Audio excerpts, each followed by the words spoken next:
Hello viewers, welcome back to my channel. तो आज movie explain करने जा रहे हैं ओपेनहाइमर। तो वीडियो को लाइक कर दें, चैनल को सब्सक्राइब कर दें। चलिए बिना टाइम वेस्ट करे शुरू करते हैं एक्सप्लेनेशन। और लास्ट मूवी हमने एक्सप्लेन करी है मिशन इम्पॉसिबल 7, तो उसको चेकआउट करना ना भूलें। चलिए बिना टाइम वेस्ट करे शुरू करते हैं एक्सप्लेनेशन। फिल्म की शुरुआत में साइंटिस्ट जे रॉबर्ट नज़र आते हैं, जिसमें उनसे पूछताछ की तैयारी की जा रही है कोर्ट में ओपेनहाइमर का रिव्यू पूछा जाता है और तभी वो अपने बारे में बताता है कि उसने पीएचडी जर्मनी से की है और वो हमेशा से एटम को अपने अंदर फील करता था, जो कि अंदर से काफ़ी पावरफुल थे। और एक दिन उसके कॉलेज में नेल्स नाम का फिजिशियंस आया था और उन्हें भी ओपेनहाइमर की तरह एटम से ज़्यादा लगाव था और काफ़ी नॉलेज भी था। और ओपेनहाइमर ने उनसे कुछ सवाल पूछे थे। वह सवाल सुन के वो काफ़ी उससे खुश हुए थे और वो ओपेनहाइमर को इसके बारे में और पढ़ने को कहते हैं। और धीरे धीरे ओपेनहाइमर ने काफ़ी थियोरीज को पढ़ा और समझा। और फिर प्रेजेंट में कोर्ट सीन दिखाते हैं, जहाँ कोर्ट में लेविस से ओपेनहाइमर के बारे में पूछा जाता है और वो बताता है वो उससे 1947 में मिला था। बताता है कि ओपेनहाइमर काफ़ी फेमस हो चुका था उस टाइम पर और वो उसे एएसी का डिपार्टमेंट का काम सौंपने वाले थे और लेविस ने उसे क्या काम करना है वो समझाया था। और और ओपेनहाइमर को वहाँ पे एल्बर्ट आइंस्टाइन भी दिखाई दिए थे, जो कि वहाँ पे रहते थे। और फिर लेविस के मैनहट्टन प्रोजेक्ट की तारीफ भी करते हैं और वो बताता है क्या उसने आइंस्टाइन की मदद भी ली थी इस प्रोजेक्ट में। और ओपेनहाइमर भी बताता है हाँ हाँ, उनकी मदद ली गई थी इस प्रोजेक्ट को सफल करने के लिए। और फिर लेविस ओपेनहाइमर के बारे में बात करता है और फिर ओपेनहाइमर इससे अपनी सिक्योरिटी के बारे में बात करता है और लेविस उसे बताता है कि यहाँ पे उसे काफ़ी ज़्यादा सुरक्षा दी जाएगी और साथ में उसे एएसी का डिपार्टमेंट संभालने को भी कहता है। और सोच कर बताएगा इस बारे में और यह कह के वो वहाँ से निकल जाता है। असल में एएसी का प्लान यह था कि उन्हें ये मैनहट्टन प्रोजेक्ट के बाद एक हाइड्रोजन बम बनाना था। ओपेनहाइमर ने पहले न्यूक्लियर बम बनाने वाली टीम को लीड भी किया था और एएसी उसे काम देना चाहती थी। और ना सुनने के बाद लेविस उससे जलने लगता है और दोनों के बीच में प्रॉब्लम शुरू हो जाती है। लेविस ने केस किया था कि वो लेफ्टिस्ट के साथ है, जो एजेंसी गवर्नमेंट के खिलाफ काम करती है, और वो इस चीज़ को कोर्ट में साबित करने के लिए लगे थे। और इस बारे में ओपेनहाइमर से भी बात की जाती है और फिर ओपेनहाइमर आगे की कहानी सुनाता है। वो अपने कॉलेज के बाद वो प्रोफेसर बना था यूनिवर्सिटी ऑफ कैलिफोर्निया में और वहाँ उसकी मुलाकात अर्नेस्ट लॉरेंस से हुई थी और वो काफ़ी ख़ास दोस्त बन जाते हैं। और फिर उसने सभी स्टूडेंट को क्वांटम फिज़िक्स पढ़ाना शुरू करी। स्टूडेंट्स लोगों को भी एटम में मज़ा आने लगा था और ओपेनहाइमर उसमें पॉलिटिकल इश्यूज़ भी आया करता था, ये एक रिले निकालने की भी सोचता है।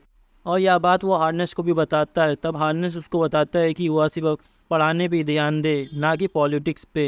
यह बात सुनकर वहाँ से निकल जाता है और फिर ओपेनहाइमर एक दिन एक पार्टी अटेंड करने जाता है और वहाँ उसकी मुलाकात जीन नाम की एक प्रोफेसर से होती है और वो दोनों काफ़ी बातें करते हैं और बातों में ही पॉलिटिकल विचार भी उन दोनों के सामने आ जाते हैं, जो कि एक दूसरे के लिए सही थे। और ओपेनहाइमर दुनिया को बेहतर बनाना चाहता है, यह उसको बताता है। और जीन गवर्नमेंट के खिलाफ जाने वाली एक कम्युनिस्ट होती है। और फिर पार्टी के बाद दोनों अपने रूम में आते हैं और वहीं जीन के पास एक संस्कृत बुक होती है। तभी ओपेनहाइमर उसको बताता है कि वह उसे पढ़ सकता है। उसमें लिखे हुए वेद वह पढ़ता है, उसका मतलब होता है कि वह दुनिया को बर्बाद करने वाला बन सकता है।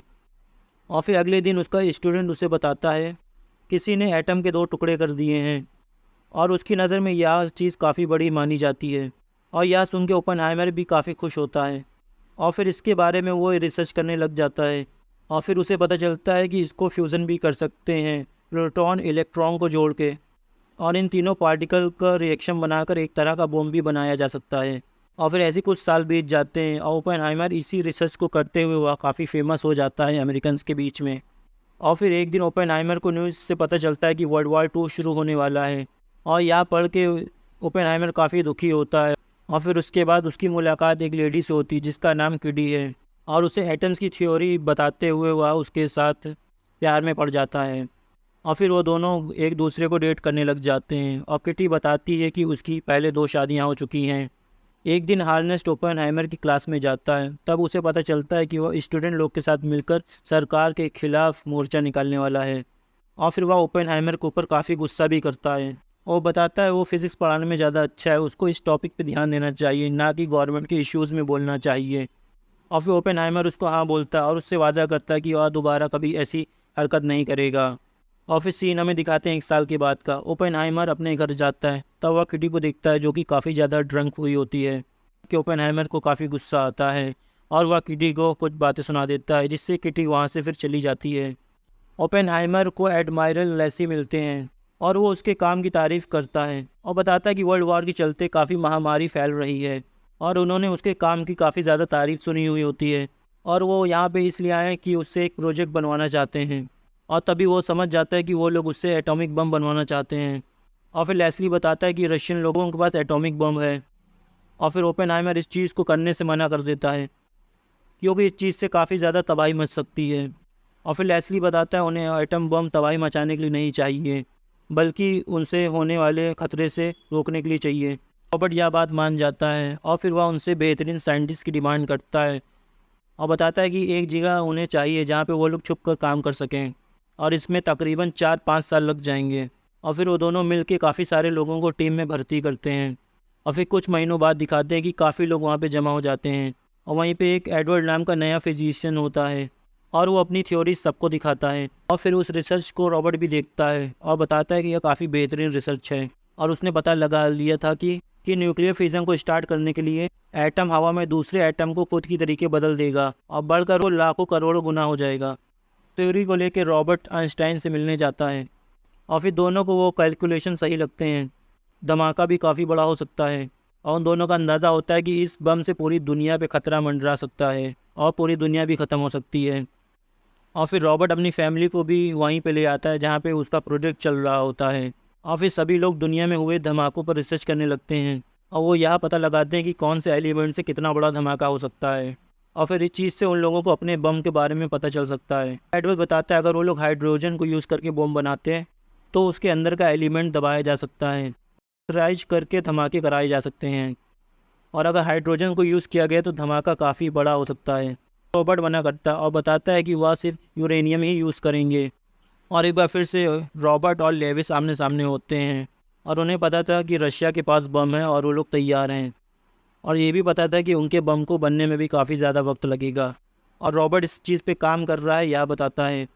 और फिर लेविस जल्द से जल्द यह काम ख़त्म करने को उसे कहता है। रॉबर्ट के पीछे FBI को भी लगा देता है। और फिर प्रेसिडेंट में कोर्ट का सीन दिखाते हैं जहाँ पे रॉबर्ट के बारे में लेस्ली से भी पूछा जा रहा होता है और फिर वो बताता है कि रॉबर्ट अपने एक सच्चा देशभक्त है। और तभी से फिर से पास दिखाया जाता है कि रॉबर्ट फिर से जीन से मिलने गया हुआ है और जीन एक कम्युनिस्ट थी, ये वह कोर्ट में भी बताता है और तभी वो लोग उसका नाम उससे साथ जोड़कर उसे कम्युनिस्ट बनाना चाहते हैं। और फिर कोर्ट का सीन दिखाते हैं और वो बता रहा होता है कि उसके बाद वो कभी उससे कभी नहीं मिला। और फिर पास्ट में दिखाते हैं इस बारे में लेस्ली को भी पता होता है और वह रॉबर्ट ओपेनहाइमर के ऊपर काफ़ी नाराज़ होता है और उससे कह रहा होता है कि इसके बारे में किसी को पता नहीं होना चाहिए। और अब उसके पीछे गवर्नमेंट भी लग गई है। चीन का नाम बाकी दुश्मन देशों के साथ भी जोड़ा जाता है और इसी वजह से यहाँ की गवर्नमेंट उसे टेररिस्ट समझती है। और फिर कुछ दिनों बाद रॉबर्ट ओपेनहाइमर को पता चलता है कि जीन अब इस दुनिया में नहीं रही और उसे पता चलता है कि उसने सुसाइड किया था, जिस वजह से रॉबर्ट भी काफ़ी सदमे में चला गया था, जिसकी वजह से वह काम नहीं कर पा रहा था। फिर रॉबर्ट को पता चलता है कि इस प्रोजेक्ट के बाद वो लोग हाइड्रोजन बम बनाने की सोच रहे हैं जो कि एटॉमिक बम से 1000 गुना बड़ा होगा। और यह सुनकर रॉबर्ट काफ़ी डर जाता है और इस बारे में वह सबको फिर बताता है और अगर उन्होंने हाइड्रोजन बम बनाया तो यह चीज़ दूसरे देशों को भी पता चलेगी और फिर वो लोग भी इस बम को बना लेंगे। और तभी लेविस बताता है कि शायद बाकी देशों ने यह पहले बना लिया होगा। और फिर काफ़ी साल बीत जाते हैं और फिर बॉम्बिंग की टेस्टिंग होने लगती है और लेस्ली बताता है कि वह लोग जुलाई से बम टेस्टिंग शुरू कर देंगे। और फिर दूसरी तरफ अमेरिकन ऑफिसर से बात की जा रही होती है, वर्ल्ड वार 2 की बातें बताई जा रही होती हैं कि जापान झुकने को तैयार नहीं है, वो लोग अब एटम बम को वार में यूज़ करना चाहते हैं। और तभी रॉबर्ट बताता है कि उन्हें बस एटम बम से उन्हें डराना चाहिए। तभी अमेरिकन एजेंट्स बताते हैं कि अगर वो लोग नहीं मानेंगे तो वो लोग बम ब्लास्ट कर देंगे और इस तरह से वर्ल्ड वार 2 को वो लोग रोक सकते हैं। और फिर रॉबर्ट अपनी टीम के साथ 16 जुलाई 1945 ट्रिनिटी टेस्ट स्टार्ट किया जाता है और वो लोग धमाके को देखने के लिए तैयार हो जाते हैं और फिर बम ब्लास्ट किया जाता है और बड़ा धमाका होता है। ठीक रोशनी इतनी होती है कि किसी की भी आंखें इस धमाके को देख नहीं पाती हैं। और फिर अगली सुबह सभी लोग रॉबर्ट की तारीफ़ करते हैं। बनाए हुए बम को लेस्ली लेके निकल जाता है और फिर 6 अगस्त को हिरोशिमा पे हमला किया जाता है बम से और फिर 3 दिन बाद 9 तारीख को नागासाकी पे भी हमला किया जाता है और ये धमाके की रेंज हज़ारों किलोमीटर तक की होती है और कई लाखों लोग मारे जाते हैं। बट हेमर को बुलाया जाता है और वो वहाँ पे स्पीच देता है और अमेरिका की काफ़ी तारीफ़ भी करता है और अंदर से रॉबर्ट काफ़ी दुखी होता है, या उसके चेहरे पे दिख सकता था। और फिर वो स्पीच दे के निकल रहा होता है, तभी उसको मरे हुए लोगों की लाशें दिखने लगती हैं। और फिर रॉबर्ट ओपेनहाइमर से प्रेसिडेंट मिलने आते हैं, उसकी तारीफ़ करते हैं और बताते हैं कि इसी की वजह से काफ़ी शांति भी हुई है। और प्रेसिडेंट ये कह के भी इसकी तारीफ़ करता है कि उसने रशिया से पहले बम बना लिया, और तभी प्रेसिडेंट उसको और बम बनाने के लिए बोलते हैं। और तब रॉबर्ट बताता है कि उसे लग रहा है कि उसके हाथों में मासूमों का खून है। प्रेसिडेंट उसको रुमाल देते हैं और कहते हैं अपने खून भरे हाथों को पोंछ लो और ये बातें भूल जाओ, किसी को कुछ फ़र्क नहीं पड़ता है। और रॉबर्ट यह बात सुन के वहाँ से निकल जाता है। रॉबर्ट और लेविस एक साथ होते हैं और वहाँ बात कर रहे होते हैं और लेविस बताता है कि उनकी टीम में एक रशियन जासूस था, और यह सुन के रॉबर्ट काफ़ी चौंक जाता है और रॉबर्ट को ये भी पता चलता है कि FBI वालों की नज़र है उसके ऊपर। अगले दिन रॉबर्ट स्पीच देता है कि एटॉमिक पावर काफ़ी ज़्यादा ख़तरनाक है और ये चीज़ अगर किसी गलत हाथों में गई तो दुनिया में वो काफ़ी ज़्यादा तबाही मचा देंगे। और इसी वजह से कुछ सालों बाद लेविस को कैबिनेट में जगह नहीं मिलती है और इस चीज़ को वो रॉबर्ट के ऊपर थोपता है। रॉबर्ट को और बम बनाने के लिए मना नहीं पाया था, इसलिए सेनेट ने उसे निकाल दिया था और फिर इसी वजह से कोर्ट में केस शुरू हो जाता है और उसको कम्युनिस्ट बता दिया जाता है। और तभी लेविस FBI से रॉबर्ट की सभी जानकारी निकलवाता है और उसने रॉबर्ट को पूरी तरीके से फंसाने की तैयारी की होती है। और फिर रॉबर्ट ओपेनहाइमर भी किटी से बात कर रहा होता है और बता रहा होता है कि अगर उसे कम्युनिस्ट घोषित कर दिया गया तो सभी चीज़ें उससे छीन ली जा सकती हैं। और फिर कोर्ट में उसकी टीम से बात की जा रही होती है। लेविस बताता है कोर्ट को कि उसका एक स्टूडेंट भी कम्युनिस्ट था और फिर वो भी बताता है कि चीन के साथ उसका रिलेशनशिप भी है, वो बताता है। अंत में यह कोर्ट फैसला सुनाती है कि रॉबर्ट ओपेनहाइमर एक अच्छा आदमी है और उसके संबंध कम्युनिस्ट के लोग के साथ थे, और साथ में हाइड्रोजन प्रोग्राम ना जोड़ने की वजह से उसको सारी फैसिलिटीज़ दी हुई वापस छीन लेते हैं। और फिर रॉबर्ट ओपेनहाइमर काफ़ी दुखी होता है और फिर उसे आइंस्टाइन की एक मुलाकात याद आती है और फिर आइंस्टाइन उससे बता रहे होते हैं कि वो लोग जो भी काम करते हैं उसके काफ़ी अलग अलग नतीजे निकलते हैं और वो लोग काम करते हुए एजेड हो जाएंगे और फिर उसे अंत में सम्मानित किया जाएगा।